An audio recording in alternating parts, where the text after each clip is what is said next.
guys. Reese, say hey. Say hey.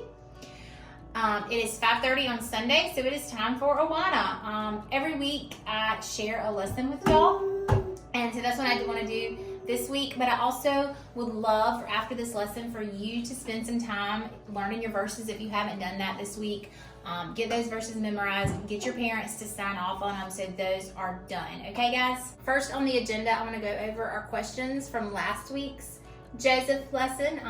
Lots of you sent me answers, and I hope that you have received your treats in the mail. If not, they're coming. Check on Monday if you hadn't already received them. Okay, the very first question was, what was Abraham's name before God changed it? And almost all of you got it right. Abram. His name was Abram. The second question was, Abraham and his wife Sarah had been barren. They hadn't been able to have children for many, many, many years. And I asked y'all to tell me what analogy was made as to how the Lord was going to bless them through children. And it was that he would give them as many descendants as was in the night sky. Most of y'all got that one too.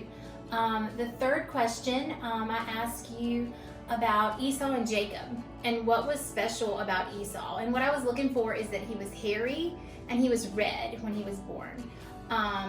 Also, y'all were right who said he was an outdoorsman. He was a hunter, which was very different from Jacob, who liked to stay around the house and cook. The fourth question was, who did Jacob wrestle with? And the angel of God. Y'all were right. Number 5, it was which wife did Jacob love? And the answer was Rachel.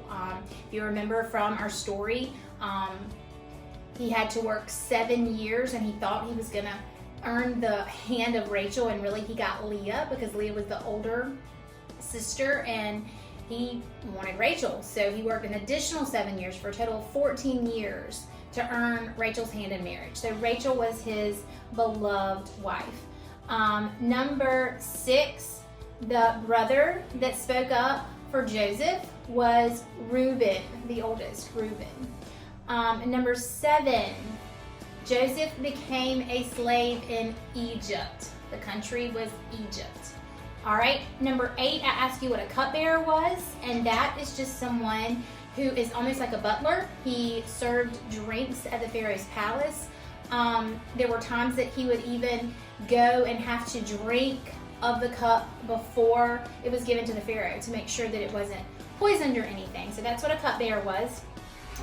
The next question I had was what Pharaoh's dreams were about.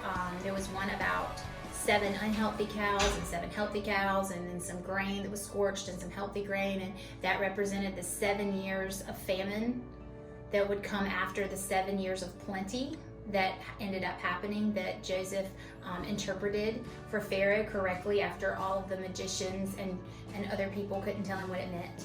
And the last questions, which we really hadn't got to, so it's kind of a trick question that you had to go look for, was why do you think Jacob didn't send Benjamin to Egypt to gather food? And the correct answer for that is, if you remember, Rachel's the favorite. Joseph was Rachel and Jacob's first son, and then they went on to have Benjamin. Jacob believes that Joseph is dead, and he doesn't want to risk losing Benjamin too, so he holds Benjamin back. Benjamin's going to come up again, so we aren't going to forget about Benjamin. All right, we're moving on today. We're looking at Genesis 42. If you just want to pause me and go grab a Bible so you can follow along with me, or I just want you to be able to read it with me. We are looking at Joseph and his brothers meet in Egypt. Okay, so we're looking at Genesis 42. And boys and girls, remember the 42 is the chapter, so it's the bigger number, and then we're going to read through this. There's actually 3 chapters related to this story, and we're going to hit on this for several weeks because there's so many important things that we don't want to miss out on. So just read with me, and I'm going to stop and pause and talk about a few things. I'm reading from a children's Bible, but you can read out of whatever Bible you have, whatever version. When Jacob learned that there was grain for sale in Egypt, he said to his sons, "Why do you stand here looking at each other? I have heard that there is grain for sale in Egypt. Go down there and buy some for us, that we may live and not die." Okay, guys, what's happening right now is the famine that was predicted. It's here. And the Pharaoh, under the guidance of Joseph, has stored up all this food and is now distributing it. Well, Jacob has gotten older. He still has his 11 sons, and they don't have any grain. So he's sending his sons down to Egypt to get food. it keeps going. So Joseph's 10 brothers, 10, remember there were 12, we take away Joseph. Who do you think didn't go? Benjamin. All right, so Joseph's 10 brothers went down to buy grain from Egypt, but Jacob did not send Benjamin, Joseph's own brother, with his brothers, for he feared that some harm might come to him. So the sons of Jacob went with others to buy grain, for the famine was in the land of Canaan. All right, so there's your answer to question number 10. He was fearful of anything happening to Benjamin. Now Joseph was the governor over Egypt. Remember, he had interpreted the Pharaoh's dreams and had been put in charge of many things. It keeps on going. It was he who sold grain to all the people of the land. So Joseph's brothers came and bowed before him with their faces to the earth. If you remember way back when we first started talking about Joseph, we remember a dream he had in his youth where his brothers would bow down to him. That is one of the reasons that they really didn't like him. They were jealous and they were like, oh, who does he think he is having dreams that we would ever bow down to him? All right, let's keep going. When Joseph saw his brothers, he knew them, but he acted as a stranger toward them and spoke harshly to them. Okay, so it's been about 20 years since they sold Joseph into slavery. So he's grown up. He was a teenager then. He's a man now. And they, of course, they have no way of knowing that he would ever have risen to a place of power. So they would not have recognized him, but he certainly recognized them. Let's see what he says when he sees them. All right, this is what Joseph says to them. He acts harshly, it says. Where do you come from, Joseph said. The brothers answered, from the land of Canaan to buy food. So Joseph knew his brothers, but they did not know him. Now he asked them that. He knew where they were from. He knew exactly who they were. Joseph also remembered the dreams which he had had about them and said to them, you spies, you have come here to see how defenseless the land is.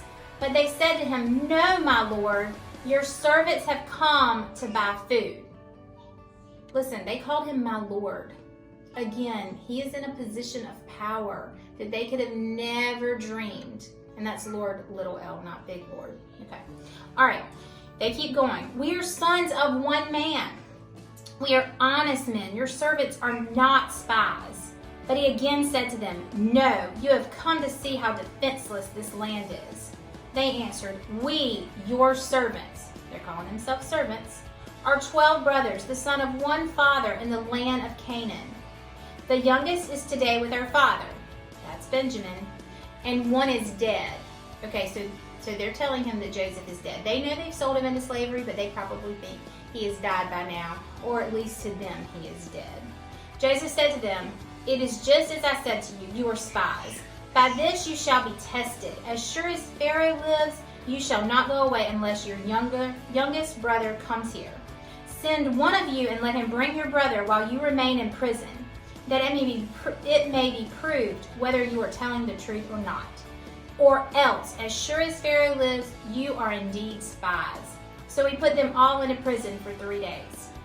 Okay, so Joseph recognizes them and he's almost testing them. He knows the kind of men they used to be when they were throwing him in a pit and selling him into slavery. And he's sort of testing them to see who they are now. And he's requested to see his youngest brother. His only full brother is Benjamin. These other men are his half-brothers. They have the same father. They have different mothers. But he has requested for them to go home and get Benjamin. Now, we can think and guess probably what's going to come next about how Jacob's going to feel about sending Benjamin. Okay, so we're going to stop there because there's so many parts. There's two things I want you to remember as you're thinking about what we learned today about Joseph. First, we look at Joseph's life, y'all, and we see he's daddy's favorite. He's like the prize child, so he's way up here. Well, then we see him down here. We see him thrown into a pit and hated by his brothers and sold into slavery. And then we see him back up here, being Potiphar's right-hand man. Yes, he was a servant, but he became in charge of all Potiphar's affairs. Well, then we see Potiphar's wife lying, and Potiphar having him thrown into jail. Again, he's at the bottom.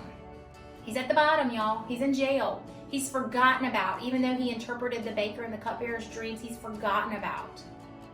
Then the Pharaoh's dreams come, and he's back up here. He's on top. He's Pharaoh's right-hand man. He is right underneath Pharaoh. But no matter whether Joseph was up here or down here, God was always with him. God was always on his side, no matter where he was or what situation he was in. And we have to remember that, because right now our situations are a little different than how they normally are. But we have to be thankful that no matter where we are or what we're doing, God's with us. Second point. So I have a whole lot of kids. Y'all know that. I don't have any siblings, but I have a whole lot. And when you first read this and you see Joseph knew who his brothers were, and he knew what they had done to him.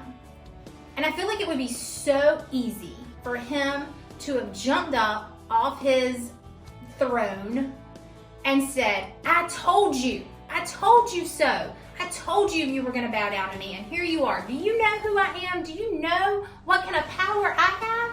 That would have been so easy for him to do. That's not what he did. He reined in his tongue. So many times we've talked about, guys, the power of the tongue. And we see here that Joseph does that. That he allows his mind to think before he speaks. He does not tell his brothers who he is. He does not jump at his brothers. So this week, if you're dealing with your siblings or whoever you're hanging out with lots these days, think about that. Guard your tongue. Don't jump to say things too quickly. Okay, I love you guys, and I cannot wait to see you all. If you remember, send me a picture of one of the cards you made. Remember, on Wednesday for RAs and GAs and Mission Friends, I challenge you to make cards for either a healthcare worker, your mail lady, or anybody else that works in the public, okay? Send me a picture so I can post those, okay, guys? All right, talk to y'all soon.